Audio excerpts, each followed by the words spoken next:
Good afternoon.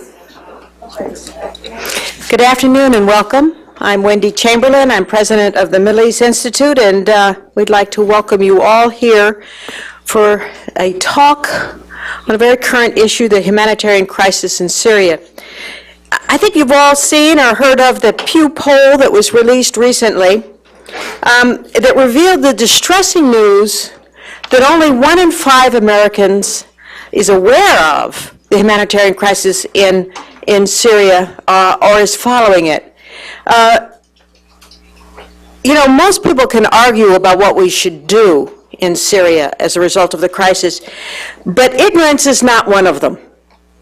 When over 70,000 people have been slaughtered by their government, when poison gas is released in the general population, when 1.3 million people have fled as refugees, and 4 million people are displaced within their country, and this is a country of only 21 million people, it is a reason for all of us to be alarmed. Today, it's the Middle East Institute's privilege to host a woman who's not only concerned about the people of Syria, but she's doing something about it. Baroness Valerie Amos holds what I believe is one of the most compelling positions in the UN family. She is a coordinator for emergency relief, and as such, is the central focal point for assuring an adequate international response to the crisis. Baroness Amos has was made a life peer in the British Parliament's House of Lords in 1997, where she assumed a leadership role. She's had a long-standing commitment to development, particularly in Africa. This program today is part of the Middle East Institute's newly established initiative to follow the transitions that are going on in Arab states as a result of the 2011 uprisings.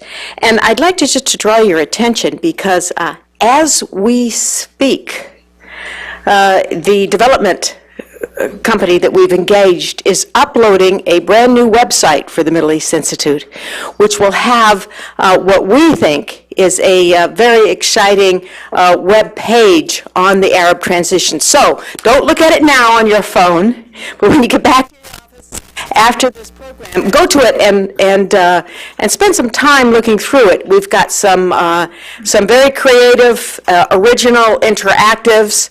We have a photo gallery. We have video clips of Bassem Youssef.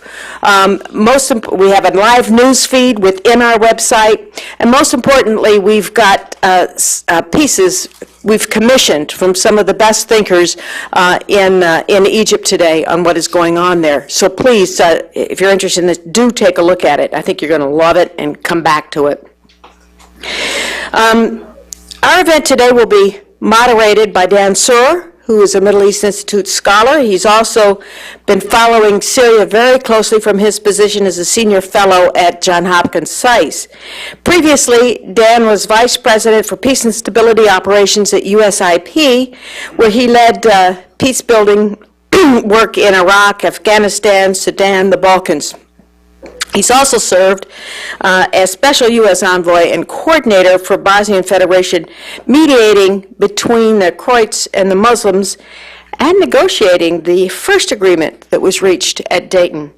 I look forward to today's informative talk and very timely discussion, and like to give our warmest welcome to Baroness Amos. Thank you.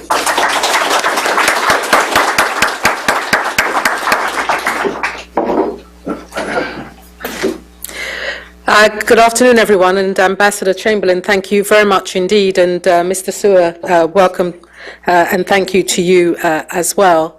I'm going to try and keep my comments as brief as possible because with all of you in the room, I'm sure that there are a lot of questions and comments.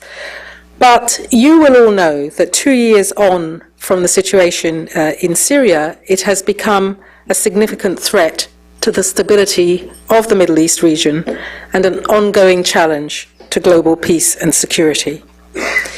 When Syrians first started to demonstrate to secure greater freedoms and democracy, many saw it as a further evolution of what we were calling the Arab Spring, following the events in, for example, Tunisia, Egypt, and Libya.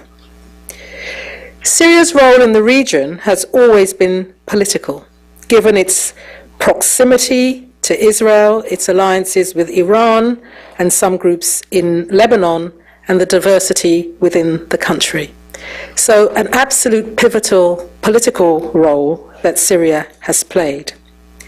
2 years on, the world, I think, is now facing a humanitarian catastrophe in Syria and a real risk that the conflict will spill across the region, escalating into a political and security disaster that will overwhelm all of us.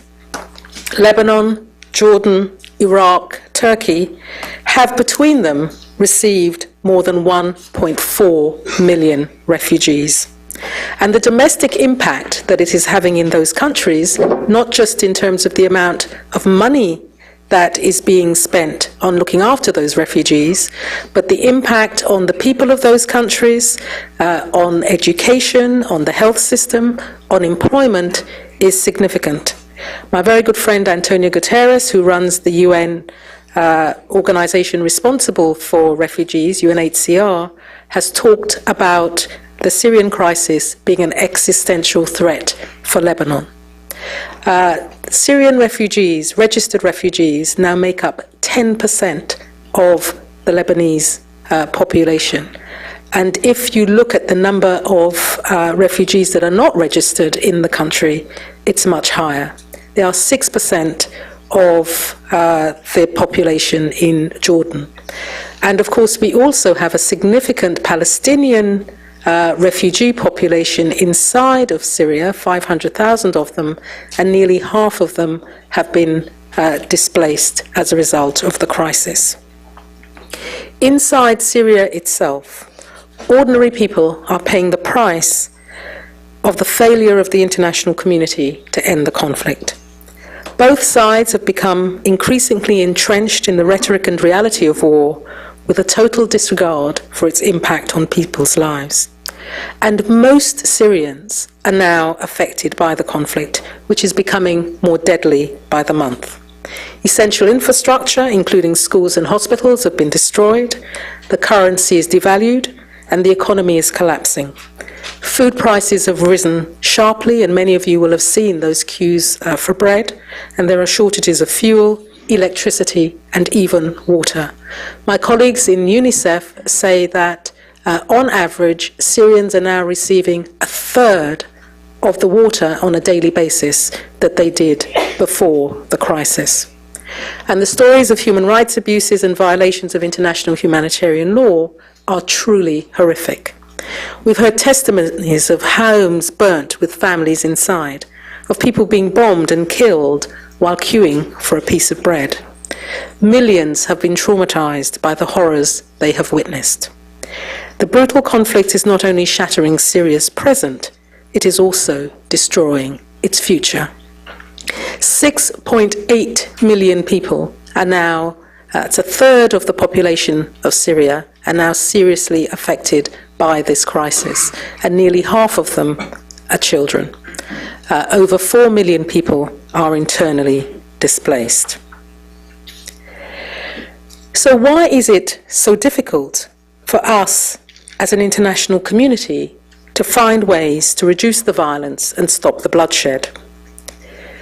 In my view, the parties to the conflict must be reminded of their obligation to protect civilians, to provide access to humanitarian aid workers, to protect hospitals and other medical facilities, to ensure the safe access of aid organizations to those in need, and to abide by international humanitarian law.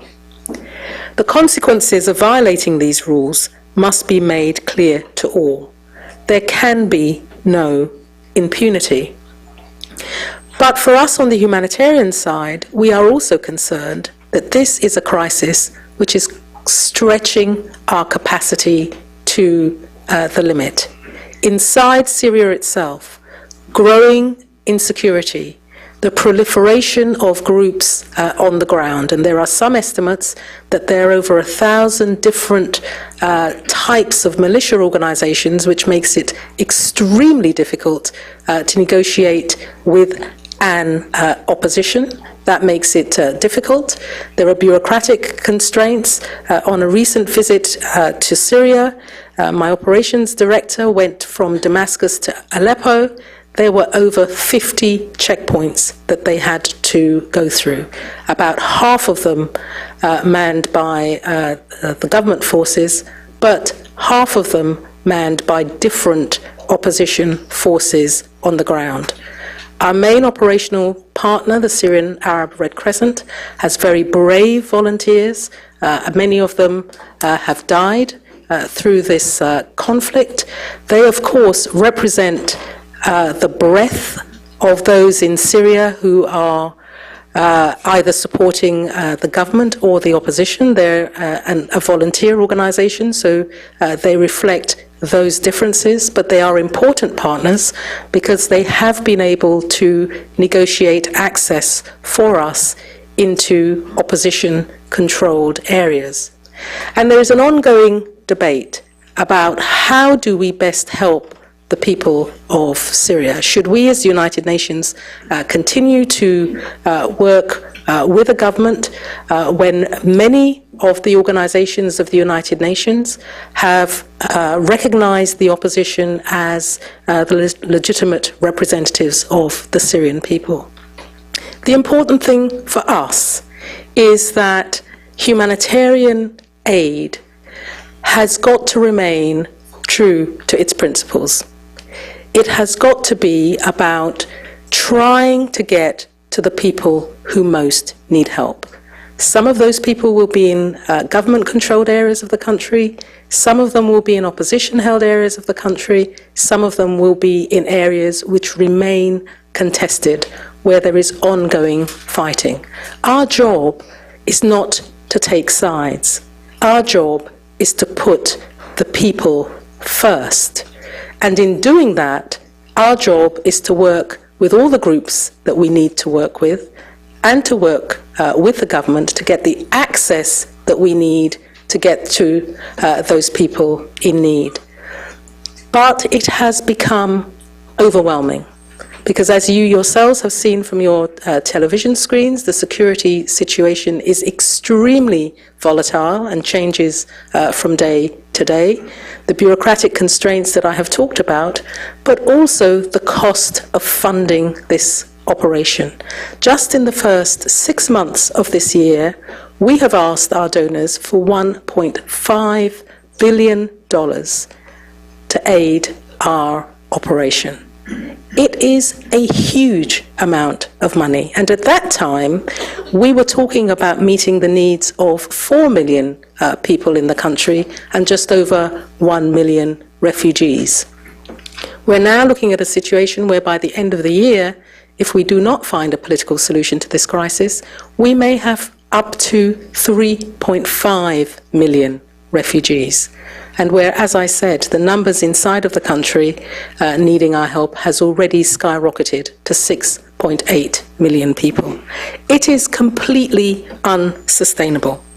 And I think it's up to all of us, whatever capacity we're in, to try to work towards a settlement of this crisis. The impact on human lives is significant. The violence has got to stop. And I think it's important that we recognize that if we do not do that, I think history will judge us very harshly because we will be seen as having stood by while Syria burns. Thank you.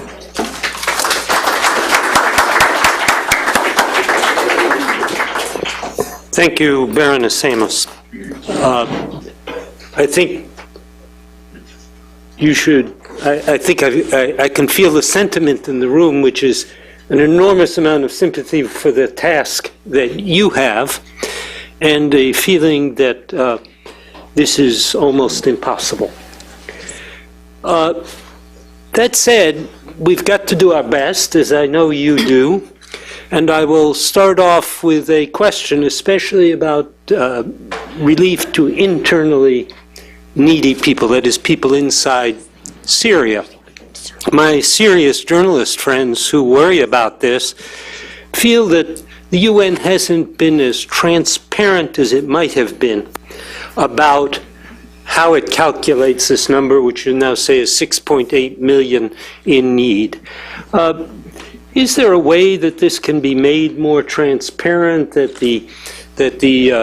just the way in which you come to these numbers can be made more checkable by others? Let's put it that way.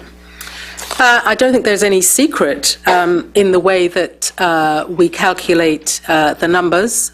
We do it from a range of different ways. It's very hard inside of Syria, given what I said about access and security and so on, to do the kind of ongoing assessments that we would normally do in any kind of conflict situation. When I was there in March last year, I persuaded the government that we needed some kind of assessment, because at that time the government was adamant that there was not a humanitarian crisis, and we agreed that the government would lead assessments that we, the United Nations, would participate in, with some very clear caveats from our side. One, that we had to be independent, so we could talk to anybody that we wanted to talk to, and that if there were areas that the government could not go into, that we as the UN would go into them. If we found need in areas, that we would be enabled to meet those needs. As a result of that exercise at that time, where a number of UN agencies went out in convoys to different parts of the country, we assessed that 1 million people at that time needed help. How have we subsequently updated those figures? First of all, through our work with the Syrian Arab Red Crescent, who are able to go out to different parts of the country and are able to conduct some of those assessments. Through our contact with NGO organizations that are operating on the ground that will do analyses of need.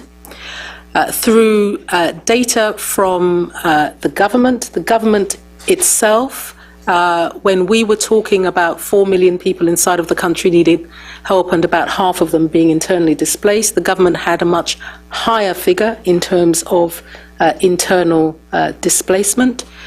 We have UN agencies, UNHCR, UNICEF, WHO, and others that are operating in the country, so data that we get from them. Then data that we get from people who cross over into neighbouring countries as refugees, which we then cross-check against what we are finding out from within the country itself. So we use a variety of different methods. We then brought all of that data together recently, had a workshop with all of our partners, and came up with the new figures. Thank you very much. I'm going to open the floor to questions. I'll take two at a time. Baroness Amos has to leave promptly at 1:15, so we will aim to do that. Morhaf. Thank you very much, Baroness. This data that you have given us here, that you have presented, have you taken it to Russia and Iran, the allies of the Assad government? If so, what was their reaction? And if not, why not? Thank you. You're taking two at a time? Yeah, I'm taking two at a time, but I like that question. No, that's okay. Let's take another one. Back there, David. Yeah, I'm David Back. I'm David Back, Institute, and my question concerns UN policies regarding the routes by which you send humanitarian supplies into Syria. Do your policies permit you to send humanitarian supplies in across borders, such as the Turkish-Syrian border and the growing part of the Jordanian-Turkish border, in Syria, border, that are controlled by Syrian rebels? On your first question about the data, this new data became available just before I briefed the Security Council about 10 days ago. It was contained, it's absolutely public information, and we have we publish what we call situation reports on the situation inside of the country. Yesterday we had a new report published, but this is data that I gave to the Security Council in a public briefing, which is openly available. So yes, Iran, Russia, the members of the Security Council, all of the member states of the United Nations have that information. On your question about our policies, let me just say one thing by way of background on this. The work that we do as UN agencies, and the work that my own agency does, which is coordinating the UN response, is governed by UN General Assembly resolutions. So all of the member states in 1991 agreed a resolution to enable the coordination of humanitarian operations by the United Nations. In that resolution, it makes it clear that any cross-border operations need to be done with the consent of the member state. Up until early March, we were able to bring supplies across the border from Lebanon and also Jordan. We don't really use the border with Iraq because actually you have to bring the supplies from such a long way. But we have not been able to bring supplies in across the border from Turkey because the government would not give us permission. I have raised it directly with the government on more than one occasion, and in my last briefing to the Security Council, I asked the Security Council to look at whether or not they themselves would be able to give permission for such cross-border operations. Is anything happening with that? The Security Council would have to talk it through, and they would have to authorize it. There has been no movement on this. No movement. Barbara, and you. Thank you. I'm Barbara Slavin from the Atlantic Council and allmonitor.com. There have been some reports, some criticisms, I think, of you that suggests that you're allowing the Syrian government to manipulate the aid and that you're not working as well as you should with some of the opposition groups. Maybe that's why Turkey has been resistant. How do you respond to that? And if I could add in a second one, how funded or underfunded are you now in terms of your appeals? Thanks. Actually, it's two questions. Farah Hatasi, National Syrian Women Association. First question is exactly what Barbara was saying, that the New York Times and other news agency reported that the human aid fundings from the United Nations that is going through the Syrian government channels is actually used to support the allied villages and also to support the Shabiha and arming the Shabiha for killing the Syrian people. And also would like to ask, I'm very concerned about the rape cases that we documented and we sent for an investigation, and no movement so far yet from the United Nations to work on that very specific file, the rape cases that were documented. At least we have over 300 documented cases with women at the refugee camps at Zaatari and Atma camps in Turkey and also in Jordan, and yet no action so far has been taken to at least work on this as documented conflict crime by the Assad regime forces. Thank you. On your question about where the aid goes, our aid, the aid that goes through UN channels inside of Syria, goes directly to the people that we are seeking to help. Now, one of the things that I think people just do not understand, and I've been to Syria 4 times in the last year, I think that one of the things that people do not understand about the situation on the ground inside Syria is that this is a highly contested conflict. So people think it's a bit like Libya, if you like, where you have a substantial area of the country where you had a front line and where you had an opposition that controlled a significant territory and you had a government that controlled a significant territory. It's not like that in Syria. And I'm very sorry that we haven't actually got a map, because this is very much an urban crisis that is contested the whole time. So apart from the border between Syria and Turkey, where you can talk about a sort of front line north of Aleppo, and where you have all of the border crossings, bar one, which are controlled by the opposition, and the one that is not has been closed by the government. Apart from that, pretty much every single town and city has an area that's controlled by government, an area that is controlled by opposition, and basically contested areas where there's ongoing fighting.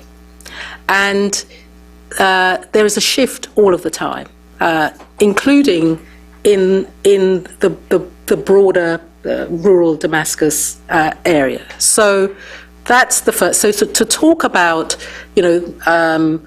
X percentage of the country is under, opposition control, and X percentage of the country is under government control just does not explain the reality of what is happening on the ground. So that's the first thing that I think everybody really needs to understand.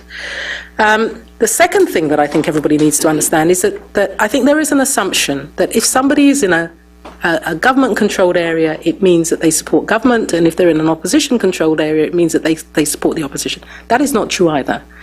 A lot of people who are fighting in opposition-controlled areas will actually, if they can't get their families into neighbouring countries, they will move their families, if they can, into a government-controlled area because they think that they will be safer in those areas. So this is moving all the time. To come now to our response and how that is delivered. The World Food Programme have been working to try and get as much food aid as they can to about 2.5 million people a month. Our assessment is that about 40% of that goes into opposition or contested areas, the rest into government-controlled areas. There was recently a vaccination campaign where just under 1 million children have been vaccinated. About 60% of that was in opposition controlled areas. So what we try to do is to identify the proportion of what we are doing that goes into opposition controlled areas. Now, I think that one of the reasons that some of this concern is being expressed is that there is a real shortage of partners on the ground with the capacity to deliver aid and support. So there were huge numbers of criticisms of the fact that we were working with the Syrian Arab Red Crescent, because there was a perception, and there was a lot of social media that said the Syrian Arab Red Crescent is a government-controlled organization. The reality is that this is an organization that is made up of volunteers. Believe you me, I've been out with those volunteers. These are people who represent the different views that you would have on the ground from those who continue to support the government right through to those who support the opposition. I have seen them work myself. They are extremely brave. They have worked with us to negotiate what we call cross-line operations. So how do we move, given what I said, for example, about how do you go from Aleppo to Damascus or Damascus to Aleppo through all of those checkpoints? They have helped us to negotiate through those checkpoints, through their links with the opposition groups, and have been extremely helpful in doing that. The opposition, as you know, have now created a humanitarian arm called the Assistance Coordination Unit. We have been talking to them a lot, trying to work out how we can help them to build their capacity, because they would like to do more on the ground. They have said that they will identify NGOs, national NGOs, that they would like us to work with. And we've been absolutely clear that we would look forward to them identifying those organisations, that we would do exactly the same kind of due diligence with as we would do with any NGO that the government suggested that we work with. As I said in my opening remarks, it's our job, and this is why the humanitarian arm of the United Nations was set up. There was a recognition that the United Nations has a clear political role. And in some countries, of course, it also has a peacekeeping role.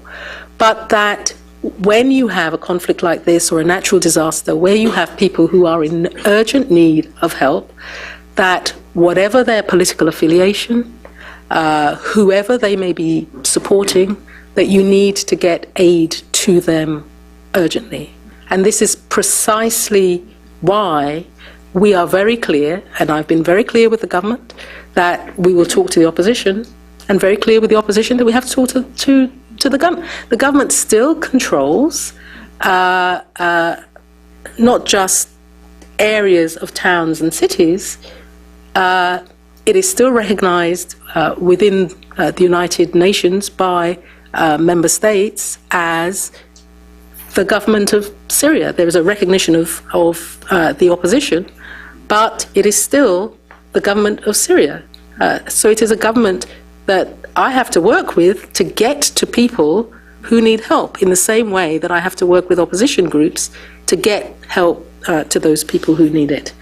On your point about the rape cases and the issues of sexual violence, I'm extremely concerned about this. I mean, I've heard horrific stories from women who are refugees in Lebanon, for example. My colleague, who is the special advisor on issues of sexual violence, has now briefed the Security Council twice on this. And of course, she is getting a lot of data from women who have fled, but we're also getting some data from women who remain inside Syria, although there is, as you can imagine, a huge amount of reluctance to talk about this for very obvious reasons. And women are very, very fearful about the situation for their daughters if they are left unprotected. So we are gathering as much data as we can, because I think it is important that, I mean, Syria is in a long line of countries where rape has been used as a weapon of war. It is completely unacceptable.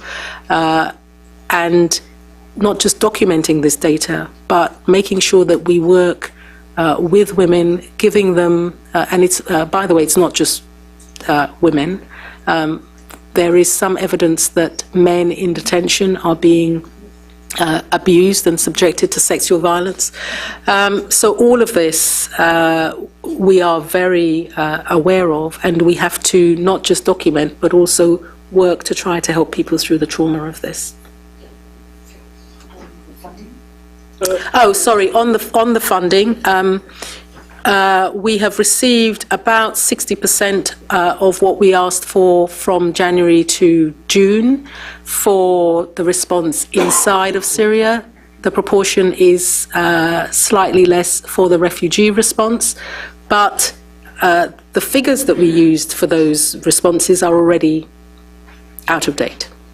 So we will be in early June coming up with the new figures, but we are very conscious of the scale of this crisis and cost in human lives, but also in terms of money of this crisis. Let me follow up with that by just asking, are we reaching the limits of what the current system can do, or are we actually beyond those limits at this point? I think there are two answers to that question. There's how does that apply to Syria and the neighbouring countries, and how does it apply more globally? Because there is no doubt, I mean, I've been in this job just over 2.5 years, and I have to say in that 2.5 years, it feels to me as if we're not only seeing more crises, that they are, that in a way they're somehow deeper and the impact of them is even greater. And I don't know if that's partly because we have more knowledge now.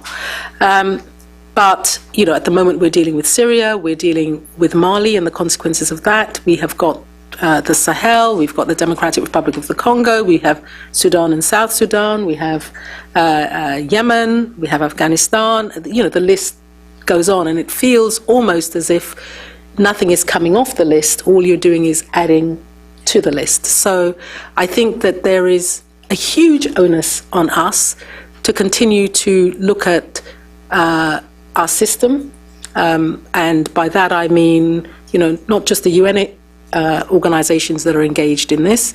Our partners on the ground are mostly national and international NGOs. How do we work with them, and how do we bring in new partners and transform our system and do things in a more effective and flexible way? With respect to Syria itself, I think that the constraints that we face in terms of security, bureaucratic hurdles, funding, and just the sheer magnitude of this crisis and the speed with which numbers are being added does make us feel, because the capacity, quite frankly, is not there on the ground. I think, yes, I mean, I think my colleagues in World Food Programme are doing a brilliant job trying to get to 2.5 million people, but I said to you that there are over 6 million people who need help and support. You know, UNICEF has been helping to chlorinate water so that we can actually, so that there is decent drinking water, and so that we don't end up with a major health crisis as we come out of winter and into summer. I mean, there's a huge amount that we have been able to do, but quite frankly, given the scale, it is not enough. I mean, vaccinating 1 million children, but if you don't do that on a continuous basis, then doing one-off vaccinations is simply not enough. The infrastructure is collapsing. Over 50% of hospitals damaged. Schools overcrowded. A lot of schools being used to house refugees. So to house internally displaced people, and the currency has collapsed. There's a fuel shortage, so there's an economic collapse in the country, which is having an impact on the humanitarian situation as well. And I think that I was having some discussions this morning. I mean, we talk about the regional impact of this, but it's gone beyond that, in my view. I mean, if you're looking at a country which in just a period of a year, where now 10% of its population are refugees or 6% of its population are refugees, the significant domestic impact of this is something that we cannot ignore, plus the fact that this is an extremely volatile region politically. So the regional impact of this is now an issue in its own right. Let me take all the way in the back and one up here too.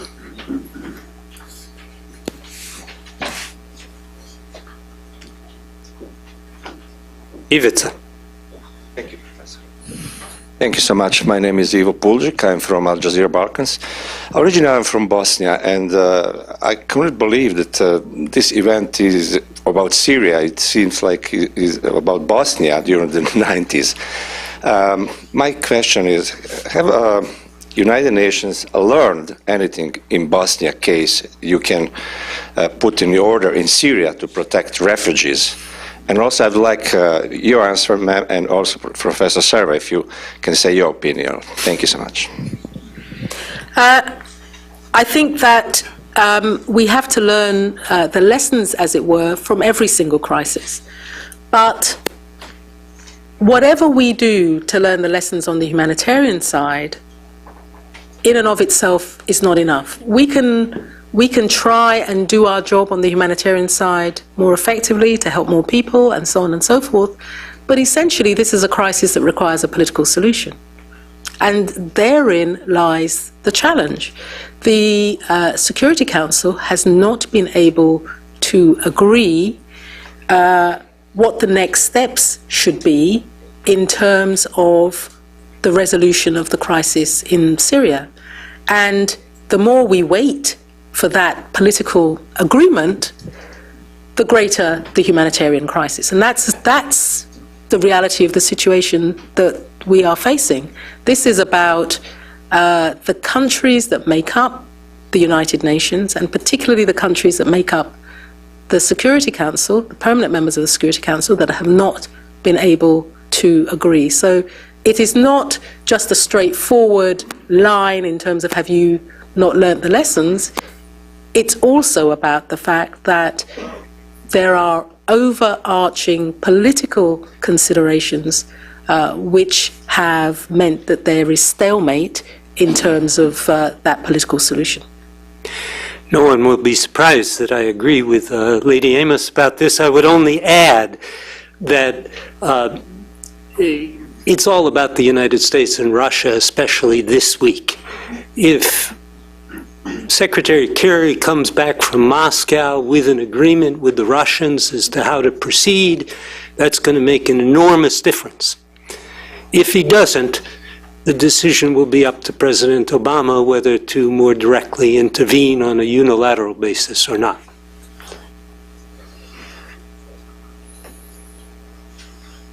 Dakhil Shamo, Voice of America.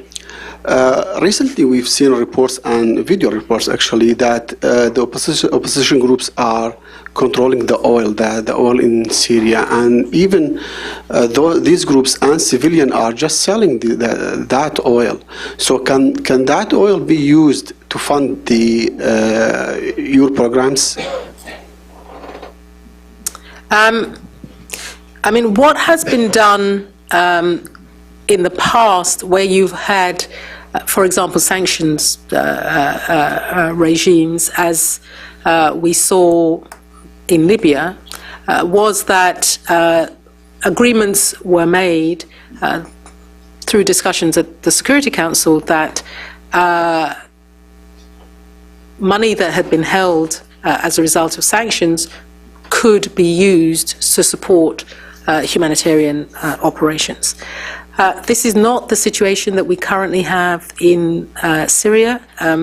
I have seen those reports with respect to oil. I have no idea whether they have been verified or not.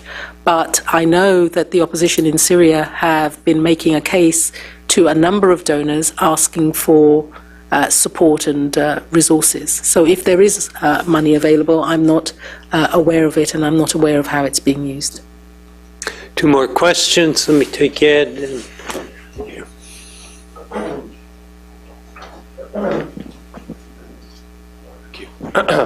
Thanks, Dan, and thank you, Baroness, for the great work that you and your colleagues are doing. You have very powerfully described the need in Syria and the severe burden that the crisis has created on the neighbors. And of course, you've alluded quite correctly to the overarching solution would be a political settlement, but that may prove elusive. So the question is, while you're here in Washington, what do you recommend in the meantime to address this? Some people have proposed a humanitarian zone, safe area or zone. For example, some have proposed on the border with Jordan, but inside Syria. What do you think about that? What about, for example, third countries accepting some of the refugees, including perhaps the United States, Europe, and other countries? And there could be other solutions. So, thank you. Give Baroness Amos a hint of who you are. Oh, yes. Hi. My name is Edward Joseph, and I'm in fact Dan's colleague at Johns Hopkins SAIS. Honored to be here with you, Baroness. Thank you. You taking one or two? You keep breaking your own rules. I keep on breaking my own rules because I like the questions. I mean, why do you take two questions if you like the first one? You have to be his mate and ask a good question, and then he'll let you have a direct answer. My name is Timur Karimi, and I would like to speak on behalf of a group of Shia Afghan refugees stranded in Sayyida Zainab or Zainabia town in Syria. So their number, I feel a little bit uncomfortable talking about this because earlier you mentioned 6.8 million internally displaced. So this group of Shia Afghan refugees, they number about 2,000, 1,500, 2,000. Those who were able, they managed to flee to Syria. But this town is opposition fighters closely linked to the Salafi Wahhabi types are closing in, and scores of these refugees have been killed, kidnapped, and they're under increasing threat by the militant Islamist types. Their calls to UN offices, I'm sure your hands are full, to their own government, Afghan government, other humanitarian groups haven't reached anywhere. And so it's an impending human tragedy waiting to happen in Zainabia. Can you tell me exactly? I'm sorry, I'm just trying to find my map of Syria to find out exactly where you're... Somewhere in the outskirts of, according to my contact, I don't know much about Syria, my apologies, but Sayyida Zainab township. Yeah, it's on the outskirts of Damascus, if I am. Yeah. Sayyida Zainab, Yeah. all right. Okay. So I was just wondering if, since their calls haven't reached anywhere, if just raise their concern, fear and concerns to you and the panel members, and if you had any advice or your opinion on how to, for them, how to get themselves out of, this situation. Thank you. Okay. If I will just take that, I mean, Nick, where are you? Okay. My Deputy Chief of Staff is at the back. If you would just give him all of that information, I will follow up on it. Yeah, thank you. Where do we go from here? What do we do? Well, everything points to the humanitarian. I mean, our job will be and will continue to be until such time, and even if there is a political settlement, the humanitarian situation will not just suddenly resolve itself because you have a significant number of people who've left the country, but also, as I said, the infrastructure of the country has been destroyed. So we have to continue to do all we can on the humanitarian side. Now, to your question about safe zones, there have been questions about humanitarian corridors and so on. And there are a number of examples of places in which this has had some impact historically. The first thing is that obviously the thing that will make the most difference to the humanitarian situation is the fighting stopping, because that would mean that we are able, without all of this insecurity and everything else, to get supplies in, get more movement and all of that. So finding a way to stop the fighting is crucial. And basically, I don't know how many of you understand about humanitarian corridors and zones, but basically the idea is that you negotiate either a place that people can come to so that they are safe and they can receive support, or you create a corridor that allows resources to go from one place to another, and also enables, and this is very crucial, some of you may have seen that the International Committee of the Red Cross Red Crescent Movement called for people who are injured or who have died, the ability to remove them safely, because this is such an issue. The difficulty about negotiating, but not the difficulty about the difficulty about securing these zones and corridors is that you have to make them safe. Because there's no point saying to people, go to X or Y place to get help, if those people get shot at, bombed, or something else. And the same applies to a corridor. So you have to negotiate so that they are secure. The problem that we now have, if you track back to what I said about the number of different groups on the ground, is that not only do you have to get the government to agree, you have to get the opposition on the ground to agree. And even if you got a significant number of groups on the ground to agree, you may not have got all of the groups on the ground to agree. So the sticking point is, how do we make these zones safe and secure? Which then becomes about, okay, in that case you have to have a degree of external monitoring of this and a degree of external oversight. And you may have seen that some groups have said, well, we should have a no-fly zone. If you're going to have a no-fly zone, you have to monitor it to make sure it is a no-fly zone. That then would require a Security Council resolution to enable countries to basically cross into Syrian territory to make this secure. And given the differences in the Security Council, I don't see how that's going to happen. It's a very long answer, but I wanted to explain it because I think a lot of people think that, you know, we're somehow being negligent by not going through. Believe you me, we have been thinking of every which way about how we can try to secure this.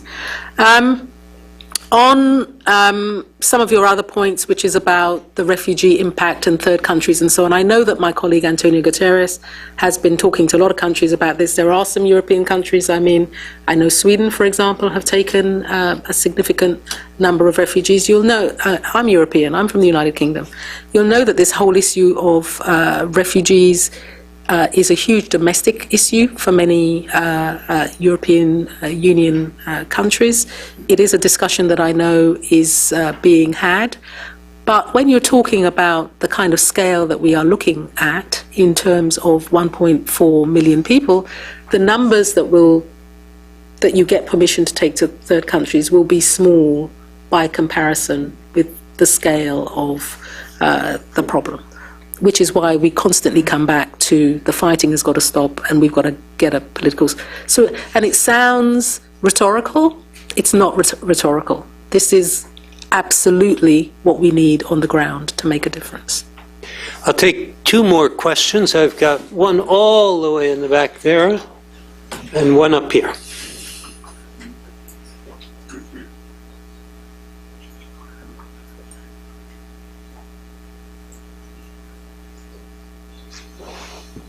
Hi, my name is Michelle Struckham from the Syrian American Medical Society, and I had a question about protection.